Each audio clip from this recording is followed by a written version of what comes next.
Zydus life સાયન્સના chairman Pankaj પટેલને પદ્મભૂષણ પુરસ્કારથી સન્માનિત કરાયા। આ સન્માન તેમને સ્વાસ્થ્ય સેવા અને વિજ્ઞાન ઉદ્યોગમાં યોગદાન બદલ અપાયું છે।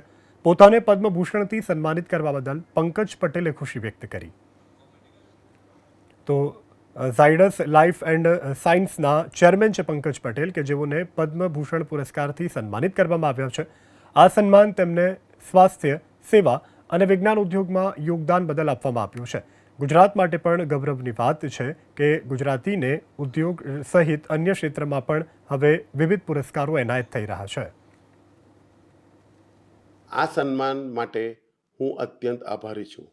આ સન્માન હું ભારતના તમામ ફાર્માસિસ્ટ, વિજ્ઞાનીઓ અને સંશોધકોને સમર્પિત ભારતની લાઈફ સાયન્સ ઇન્ડસ્ટ્રીને આત્મનિર્ભર બનાવી છે અને એવા ભવિષ્યનું નિર્માણ કર્યું છે કે જ્યાં ભારત મેડટેક અને ડિજિટલ ટેકનો ક્ષેત્રે વ્યાપક સ્તરે પેશન્ટ કેર અને હેલ્થકેર ક્ષેત્રે પ્રગતિસભર નવતર સંશોધનો કરતા રહેશે।